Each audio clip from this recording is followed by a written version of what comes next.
Bien, bon après-midi à tous. Eh bien, écoutez, j'espère que vous allez bien. Voilà, on va corriger tranquillement la grammaire. Alors, j'espère que ça s'est bien passé pour la petite modification de la recette. Je verrai bien. Et voilà quoi. Alors, donc, transforme. Alors, on corrige, hein, c'est parti. L'exercice 6, les exercices 6 et 7, page 37. Un énorme bouquet multicolore, alors je rappelle, hein, pardon, transformer l'adjectif épithète en adjectif attribut en faisant deux phrases. D'accord? Donc l'exemple, hein, un joli tableau décorait le mur du salon. Voilà. Donc je sépare euh, l'adjectif du nom qu'il qualifie et au milieu je mets un verbe d'état tout simplement. Quoi. Être. Mettez être, c'est le plus simple. Paraître si vous voulez varier un petit peu. Alors un énorme bouquet multicolore occupait le centre de la table, donc ça devenait ce bouquet était énorme et multicolore, point. Il occupait le centre de la table. Alors, phrase suivante. Dans 2 semaines, ce nouveau modèle sera mis en vente. Alors, je regarde.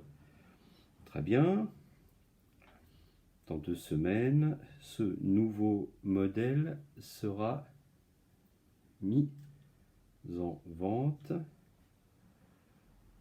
Voilà, alors ce modèle sera nouveau, point. Dans 2 semaines, il sera mis en vente. Voilà, puisqu'on a nouveau modèle. D'accord? Alors il y a déjà un verbe d'état dans la phrase qui n'arrange pas les choses, je trouve. Bon, ok. Donc, ce modèle sera nouveau, point.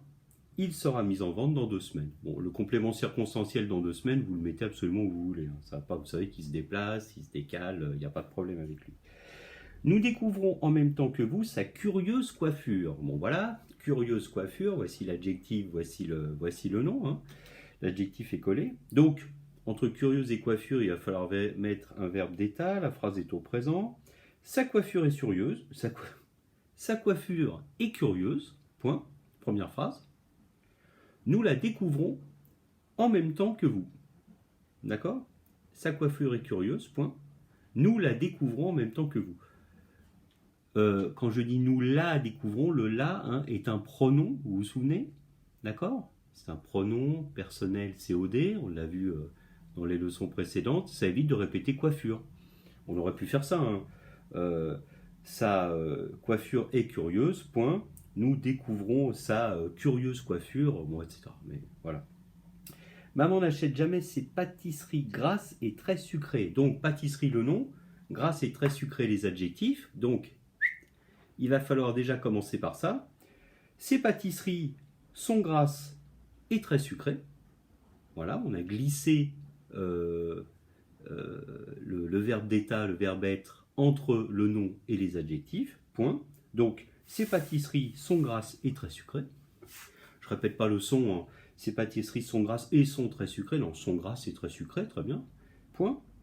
Maman n'en achète jamais. Voilà, le en, le pronom, évite de répéter pâtisserie.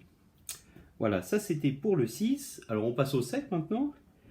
Donc on avait fait le premier ce matin. Hein. Donc c'est le contraire, transforme l'adjectif attribut en adjectif épithète en faisant donc cette fois-ci une réduction en une seule phrase.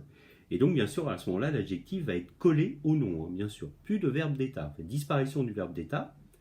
Et puis ensuite on met tout dans une seule phrase. Alors voyons voir. Ces yaourts sont délicieux. Alors vous vous souvenez, hein, ça va devenir ces délicieux yaourts ou ces yaourts délicieux. Jeanne en consomme énormément. Alors le en qui remplaçait yaourt va disparaître. Jeanne consomme énormément ces délicieux yaourts. Voilà, ou ces yaourts délicieux. Phrase suivante, ce livre est mal relié. Clémentine le rapporte chez son libraire. Alors qu'est-ce que je remarque déjà? Le verbe d'état, le verbe être va disparaître. Donc il va y avoir livre mal relié directement.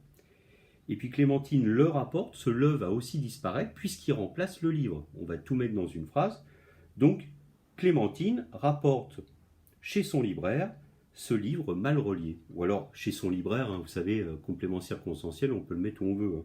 Donc ça peut être aussi Clémentine rapporte ce livre mal relié chez son libraire.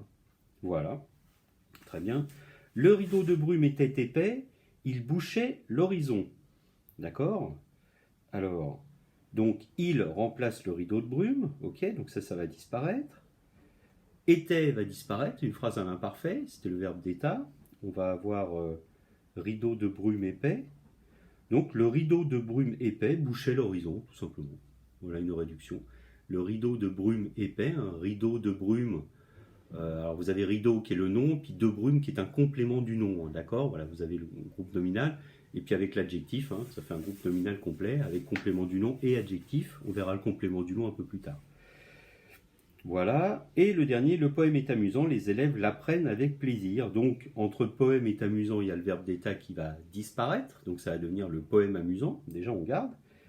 Les élèves l'apprennent, le L' remplace le poème amusant. Donc, le L', le pronom va aussi disparaître.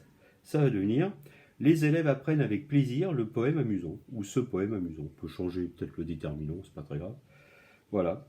Les élèves, et avec plaisir étant un complément circonstanciel de manière, on peut le mettre n'importe où. Donc ça peut être les élèves apprennent avec plaisir le poème amusant, les élèves apprennent le poème amusant avec plaisir, ou avec plaisir, les élèves apprennent le poème amusant. Voilà. Mais écoutez, je vous dis à tout à l'heure pour la récupération des cahiers. Et puis, bah voilà, et je vous retrouve aussi pour la correction des petits problèmes d'autrefois en mathématiques. Voilà, allez, bonne fin d'après-midi.